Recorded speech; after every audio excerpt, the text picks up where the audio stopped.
Kill Team Termination's about to terminate our bank accounts, and here's why.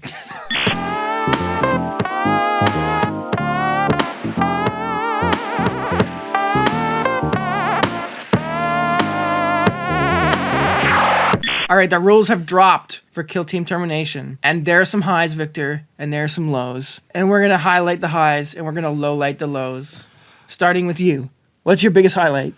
So my biggest highlight is that this is not a top level rules review. If you want to see some of that and watch our reaction to that whole scene, check out Glass Half Dead's video in the link in our description, and give him a big double hello while you're there. Yeah, we guested on Glass Half Dead's rules overview videos. Y'all know Glass Half Dead, but if you don't, go say sup, y'all. Can we do a comment raid? Raid his comments. Write sup, y'all in his comments. That's pretty good. Yeah. Yeah. It's going to be a lot of sup, y'alls.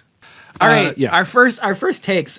So Victor is going to be playing the Brood Coven. Yep. That's the half you're getting, and I'm going to take command of the Jaeger Bombs. My first high is that I'm going to call them Jaeger Bombs every time. Good. Yeah. The Jaeger Bombs. What's in a Jaeger Bomb? Red Bull and Jägermeister. I think, should I have Jaeger Bombs while I'm playing them for the first time? Well, should I have Blood Brothers? I don't know what that is, but I'm sure it's something. Bloody Marys? Yeah, maybe. But it's Brood Brothers. Oh, is it? Yeah. Anyway, I can't imagine that ever getting old, calling them Jaeger Bombs. But yeah, they look cool. They look annoying. They don't honestly. look annoying. They look sick. Yeah. And they look fast to paint for once. So, all right, what are the highs? Let's start with them. What are the highs? My first high here is that the Jaeger Bombs are a one-box team. Oh, yeah, that's a massive high. Yes, you don't have both loadouts for all three warriors, but I think that's very minimal. Yep. I think for all intents and purposes, it's a one-box kill team. Yeah, unless you're hyper-sweating tournaments. Yeah, but even just magnetize, if you really care that much. And also, nobody watching us is hyper-sweating tournaments. Right. I'm not talking to you anyway. My other dwarf team, the Hernkyn Salvagers, are a toolbox team. They took me forever to get ready because I have every option magnetized, every operative. Yeah. It was a lot of extra arms I painted. Yeah. But these guys, it'll be 10 minis and I'll be done. And they look really fast to paint. Probably 60% of the model is just a leather jacket. Yeah. So that's going to be fast. All right, what's your first high? Well, some of their abilities look a little bit oppressive. They look pretty straightforward to play against. I don't think they're going to be too powerful. I think looks like they're going to come out of the box pretty well balanced. Mm-hmm. We'll see. People make speculations like this all the time, and it usually means nothing. But nothing is jumping off the page as oh, that's game breaking. So I think they're going to be pretty good. I think the mine layer is going to be great and really annoying, but it is a fun mechanic. I do like an element of bluffing coming into the game in a more structured way. I think that'll be cool. But yeah, I think they don't look busted. No. My next high for the Jaeger Bombs, I think that the ploy that gives you super conceal is insane. Crazy. It's so good, yeah. I think you'll be slamming that a lot. I think that's going to be a team-defining ploy. Yeah. I think in general their ploys look really strong. I think that's a big part of where this team gets their punch. All the strategic ploys look really good, and most of the tactical ploys look like you'll use them at least once a game. I think so. They look really strong. Stronger than most teams come with, I think. Yeah. So I agree. I think their equipment is a little bit pedestrian, but that balances out, so hard to take too much issue with that. Yeah. Any lows? Lows of this team, they seem easy to kill. Yeah. They're pretty weak in terms of they've got 8 health and 4 up saves. I think they kind of seem like they're just going to get popped off. People, you're going to run up into your face and then shoot you or fight you and then kill you. Maybe that'll be fine.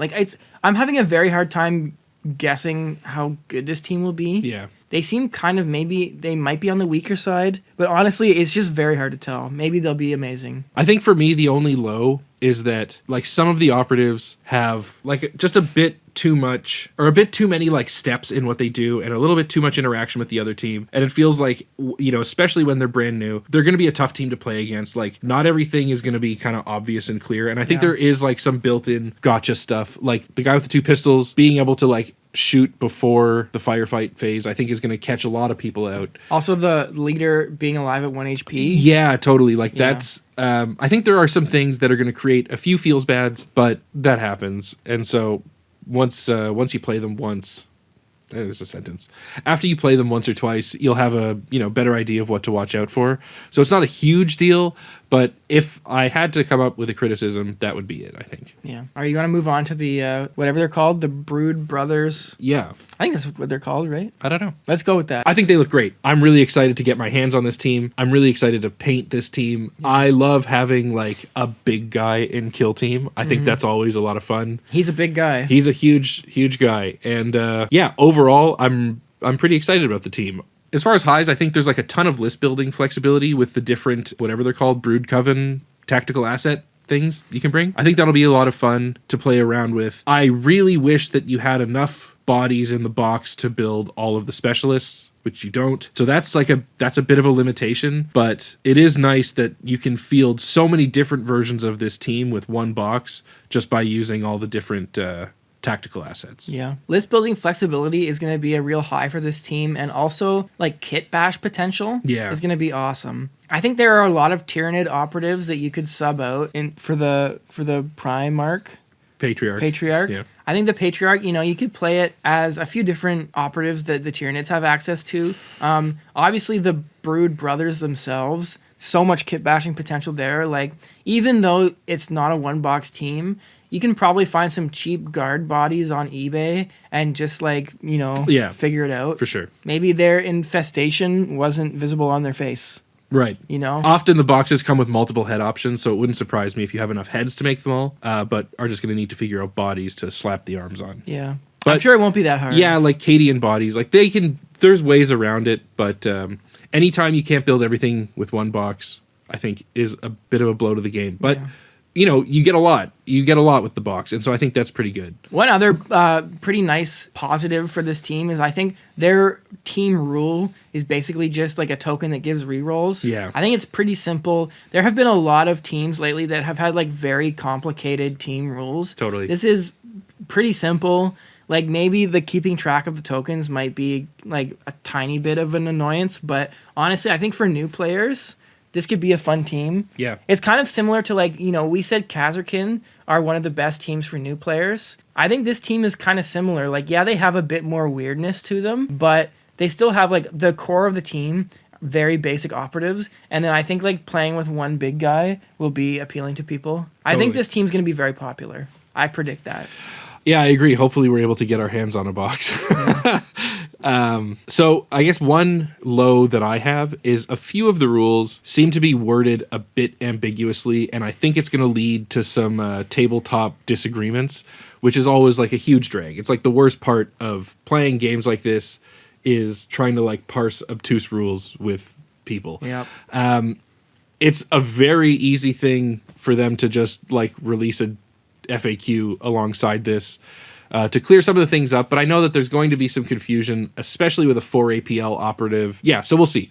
It's not huge, and obviously there is an intended way, and people, the community will kind of come to a consensus eventually. Yeah. But I guess it comes with like, as these teams get more and more bloated and more complicated, there's just like so much more to keep track of, and we are so far away from the core rules being released. Like, the people who wrote the core rules never foresaw the Patriarch. Maybe they did, but you know what I mean? Like, yeah. It's the game has evolved so much since its inception. So that'll be a little bit frustrating. And I'm sure that when we hopefully get a box and put out a battle report as soon as we can, when we get it, we're going to do things that people end up disagreeing with, just like what happened with the Mandrakes. There was one of those.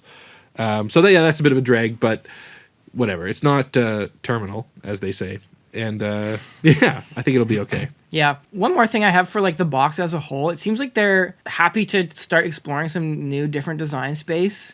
And it's not even like big sweeping things. Like, yeah, there are some things, but they seem to be more open to using 9 inches instead of just locked to 6. There's a couple abilities actually both teams have abilities that have effects that are like 9-inch ranges are relevant, which hasn't really been a thing. They're playing more with APL. They're playing more with like roll under your opponent's save. Yeah, interacting. Roll under your opponent's APL, stuff like that. So it's cool. Like, we've seen a little bit of that kind of thing before, but not too much. So it's nice to see it explored a little further with this team. And also, I think the terrain looks cool. The terrain looks great. I'm glad we're talking about that because I wanted to mention, like, I think the terrain looks like it's going to be very usable everywhere. It's not really locked to Beta Decima. No. And I think they did a smart thing this season where, yeah, they have the Beta Decima terrain along with the first box, but it was in a separate box. And then all the terrain that comes with the, like, subsequent expansions doesn't have to be used with Beta Decima. It can be, Yeah. but it doesn't have to be. And I think that's one big downside that the Into the Dark season had is obviously you were buying a full set of Into the Dark terrain with every box you bought, which for most people probably isn't annoying because you buy one, maybe two box sets, or you can just wait until the boxes come out independently. For us, we're trying to get the teams as fast as possible, and we're trying to get every team. So it kind of was annoying to have that extra expense. And in addition to that, they had the extra like narrative type terrain that only worked with Into the Dark, really. Yeah, that was a bit absurd. And I think that there's still a ton of Into the Dark sets on eBay because of it. Yeah. My one big low to this set might not even be a low, but I'm very concerned about our ability to buy this box. And, you know, with the past few boxes, we've had to go away from our friendly local game stores because they just didn't have enough copies. We've had to order from Games Workshop directly, like our local Games Workshop store. Yeah. I've had success with that in the past, but, you know... It's more expensive. One of these days it's going to happen where we just can't get a box for a few months, and it's going to suck for us because we want to put out the new teams. It almost happened with Ashes of Faith, but we ended up being able to get a French box. Yeah. It did the job. It did the job. So yeah, I mean, hopefully we can get our hands on it. If not, battle reports will come out in like October. Yeah. But, you know, we'd definitely like to hear what all of you think about this box. What are you really excited about? What are you dreading playing against? So let us know in the comments. You know, we really like reading that and getting insight into what the community thinks. And I think that's it for this video. Thanks to all our patrons who are supporting us, our 1HP Gangsters and Mountain Goats. I feel like we don't do enough shout-outs in the face cams. Right. Yeah, sometimes we forget to do the shout-out in the face cams. So definitely we want to make sure that everybody knows how goated our 1HP Gangsters and Mountain Goats are. I hate this so much. Bye. See ya.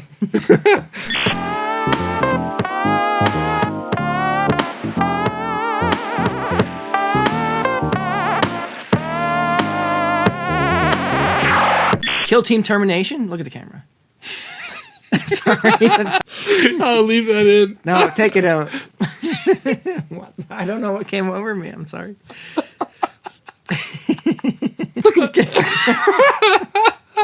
Oh, that's so funny. All right, I'm ready. Should I do it like this? Yeah. Kill Team Termination. I always do like... Do the opposite. Kill Team Termination. Kill Team Termination's about to terminate my bank account. Here's why. Termination. Kill Team Termination's about to terminate my bank account, and here's why. Immediate unsubscribe.